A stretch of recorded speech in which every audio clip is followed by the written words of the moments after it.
Assalamualaikum warahmatullahi wabarakatuh. Selamat datang di channel Dunia Mualaf, menampilkan seputar kisah mualaf dunia. Terima kasih atas kunjungan saudara dan saudari kami. Jangan lupa dukung channel ini, di subscribe, like, share, dan komen di bawah ini. Selamat menyaksikannya. Masuk Islamnya Hamzah dan Umar berperan besar bagi perkembangan Islam selanjutnya. Melalui kedua orang tersebutlah Allah mengembalikan kepercayaan diri kaum muslimin.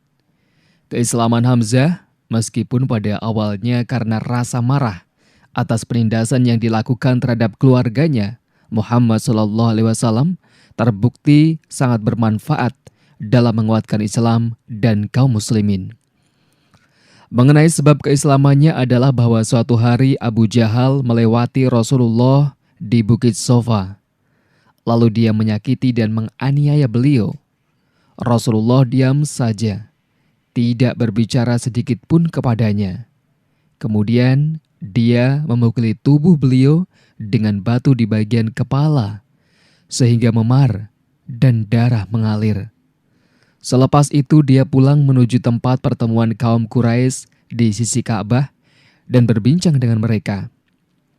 Kala itu budak wanita Abdullah bin Jud'an berada di kediamannya di atas Bukit Sofa dan menyaksikan pemandangan yang belum lama terjadi. Kebetulan Hamzah datang dari berburu dengan menenteng busur panah. Maka dia langsung memberitahukan kepadanya tentang perlakuan Abu Jahal tersebut. Menyikapi hal itu, sebagai seorang pemuda yang gagah lagi punya harga diri yang tinggi di kalangan suku Quraisy, Hamzah marah berat dan langsung bergegas pergi dan tidak peduli dengan orang yang menegurnya. Dia berkonsentrasi mempersiapkan segalanya bila berjumpa dengan Abu Jahal dan akan memberikan pelajaran yang paling pahit kepadanya. Maka ketika dia masuk Masjidil Haram, dia langsung tegak persis di arah kepala Abu Jahal sembari berkata, "Hai si hina dina, engkau berani mencaci maki keponakanku, padahal aku sudah memeluk agamanya." Kemudian dia memukulinya dengan gagang busur panah dan membuatnya terluka dan babak belur. Melihat hal itu, sebagian orang-orang dari Bani Makhzum, yakni dari suku Abu Jahal, terpancing emosinya. Demikian pula dengan orang-orang dari Bani Hasim dari suku Hamzah. Abu Jahal melerai dan berkata, "Biarkan Abu Imarah, julukan Hamzah, sebab aku memang telah mencaci maki keponakannya dengan cacian yang amat jelek." Keislaman Hamzah terbukti menjadi sumber kekuatan yang dahsyat bagi Islam dan pengikutnya, dan dia sendiri dikenal dengan sebutan Singa Allah. Keislaman Umar terjadi 3 hari setelah keislaman Hamzah. Saat itu ia masih berusia 26 tahun. Ia adalah seorang laki-laki yang begitu ditakuti dan disegani. Beliau dikenal sebagai seorang yang temperamental dan memiliki harga diri yang tinggi. Sangat banyak kaum muslimin merasakan beragam penganiayaan yang dilakukannya terhadap mereka.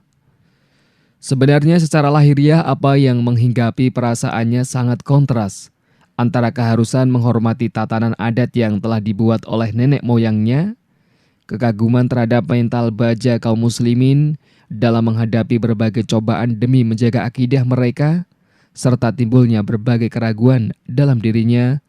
Sementara sebagai seorang cendekiawan, dia beranggapan bahwa apa yang diseru oleh Islam bisa saja lebih agung dan suci dari selainnya.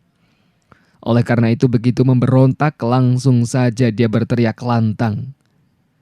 Demikian yang dikemukakan. Kisah keislaman Umar bermula dari tindakannya pada suatu malam bermalam di luar rumahnya. Lantas dia pergi menuju Masjidil Haram dan masuk ke dalam tirai Ka'bah. Saat itu Nabi tengah berdiri melakukan sholat dan membaca surat Al-Haqqah. Pemandangan itu dimanfaatkan oleh Umar untuk mendengarkannya dengan khusyuk, sehingga membuatnya terkesan dengan susunannya. Dia berkata, "Aku berkata pada diriku, demi Allah ini benar adalah ucapan tukang syair, sebagaimana yang dikatakan oleh orang-orang Quraisy." Kemudian beliau membaca, "Sesungguhnya Al-Quran itu adalah benar-benar wahyu Allah yang diturunkan kepada Rasul yang mulia. Dan Al-Quran itu bukanlah perkataan seorang penyair. Sedikit sekali kalian beriman kepadanya." Al-Haqqah ayat 40 hingga 41. Lantas aku berkata pada diriku, ini adalah ucapan tukang tenung. Lalu beliau meneruskan bacaan beliau, dan bukan pula perkataan tukang tenung. Sedikit sekali kalian mengambil pelajaran darinya. Ia adalah wahyu yang diturunkan dari Rabb semesta alam. Al-Haqqah ayat 42 hingga 43 hingga akhir surat tersebut. Maka ketika itulah Islam memasuki relung hatiku. Inilah awal benih-benih Islam merasuk ke dalam relung hati Umar bin Al-Khattab. Tetapi kulit luar sentimental jahiliyah dan fanatisme terhadap tradisi serta kebanggaan agama nenek moyang justru mengalahkan inti hakikat yang dibisikkan oleh hatinya. Akhirnya, dia tetap giat dalam upayanya melawan Islam tanpa menghiraukan perasaan yang bersemayam di balik kulit luar tersebut. Di antara bukti nyata kekerasan wataknya dan rasa permusuhan yang sudah di luar batas terhadap Rasulullah Shallallahu Alaihi Wasallam adalah saat suatu hari dia keluar sambil menghunus pedang, hendak membunuh beliau. Ketika itu dia bertemu dengan Nuaim bin Abdullah An-Naham Al-Adawi yang menginformasikan bahwa saudara perempuan dan suaminya telah masuk Islam. Mendengar kabar itu, Umar langsung mengubah haluan menuju rumah saudarinya. Mendengar hal itu, Umar dengan segera berangkat mencari keduanya. Dan saat dia sampai di tengah-tengah mereka, di sana dia menjumpai Habab bin Al-Arad yang membawa sahaifah lembaran Al-Quran bertuliskan Toha dan membacakannya untuk keduanya. Sebab dia secara rutin mendatangi keduanya dan membacakan Al-Quran terhadap keduanya. Tatkala Habab mendengar gerak-gerik Umar, dia menyelinap ke bagian belakang rumah, sedangkan saudara perempuan Umar menutupi sahaifah tersebut. Ketika mendekati rumah, Umar telah mendengar bacaan Habab terhadap mereka berdua. Karenanya, saat dia masuk langsung bertanya, "Apa gerangan suara bisik-bisik yang aku dengar dari kalian?" Keduanya menjawab, "Tidak, hanya sekedar perbincangan di antara kami." Dia berkata lagi, "Tampaknya kalian berdua sudah menjadi penganut as-sahabiyah," sebutan mereka terhadap agama baru Islam. Iparnya berkata, "Wahai Umar, bagaimana pendapatmu jika kebenaran itu berada pada selain agamamu?" Mendengar itu, Umar langsung melompat ke arah iparnya tersebut, lalu menginjak-injaknya dengan keras. Lantas saudara perempuannya datang dan mengangkat suaminya yang menjauh darinya, namun dia justru ditampar oleh Umar, sehingga darah mengalir dari wajahnya. Dalam riwayat Ibnu Ishaq disebutkan bahwa dia memukulnya sehingga memar terluka. Saudaranya berkata dalam keadaan marah, "Wahai Umar, jika kebenaran ada pada selain agamamu, maka bersaksilah bahwa tiada Tuhan yang berhak disembah selain Allah, dan bersaksilah bahwa Muhammad adalah Rasulullah." Ketika Umar merasa putus asa dan menyaksikan kondisi saudaranya yang berdarah, dia menyesal dan merasa malu. Lantas berkata, "Berikan kitab yang ada di tangan kalian ini kepadaku dan bacakan untukku." Saudaranya itu berkata, "Sesungguhnya engkau itu najis dan tidak ada yang boleh menyentuhnya melainkan orang-orang yang suci. Oleh karena itu berdiri dan mandilah." Kemudian dia berdiri dan mandi, lalu mengambil kitab tersebut dan membaca surat Toha sampai pada ayat, "Sesungguhnya aku ini adalah Allah, tidak ada ilah yang hak selain aku, maka sembahlah aku dan dirikanlah sholat untuk mengingat aku." Kemudian dia berkomentar, alangkah indah dan mulianya kalam ini. Kalau begitu, tolong bawa aku ke hadapan Muhammad.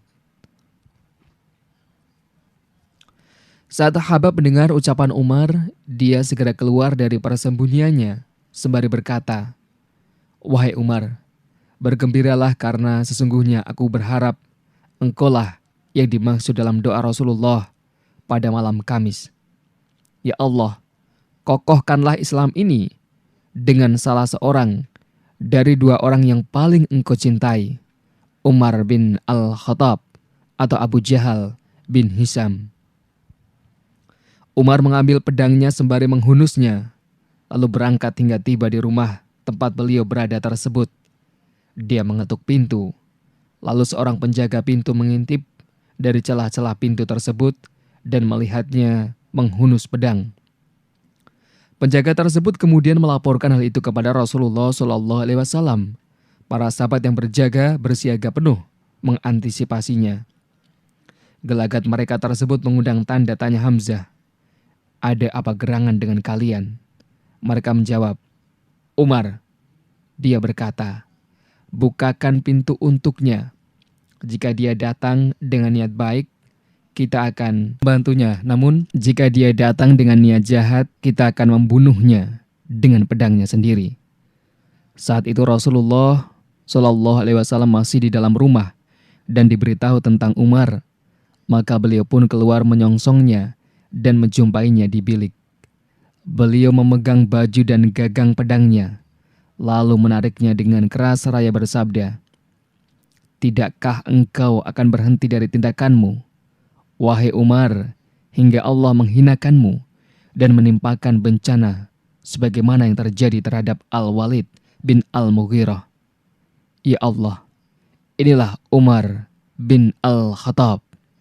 Ya Allah, kokohkanlah Islam dengan Umar bin Al-Khattab. Umar berkata, aku bersaksi bahwa tiada ilah yang berhak disembah selain Allah, dan engkau adalah Rasulullah. Dan dia pun masuk Islam yang disambut dengan pekikan takbir oleh penghuni rumah, sehingga terdengar oleh orang yang berada di dalam masjid. Keislaman Umar memberikan pengaruh yang luar biasa pada situasi kaum muslimin saat itu. Suatu ketika Abdullah bin Abbas bertanya kepada Umar, kenapa ia dijuluki Al-Faruq? Umar menjawab, setelah aku masuk Islam, aku bertanya kepada Rasulullah SAW, wahai Rasulullah, bukankah kita berada di atas kebenaran, mati ataupun hidup? Beliau menjawab, tentu saja. Demi yang jiwaku berada di tangannya, sesungguhnya kalian berada di atas kebenaran, mati ataupun hidup. Lalu aku berkata, lantas untuk apa sembunyi-sembunyi? Demi yang telah mengutusmu dengan kebenaran, sungguh kita harus keluar.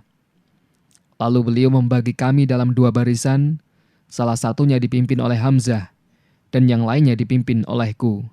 Debu dan pasir tersebut yang ditinggalkannya ibarat cacaran gandum yang dihaluskan. Akhirnya, kami memasuki Masjidil Haram. Kemudian aku menoleh ke arah Quraisy dan Hamzah. Mereka tampak diliputi oleh kesedihan yang tidak pernah mereka rasakan seperti itu sebelumnya.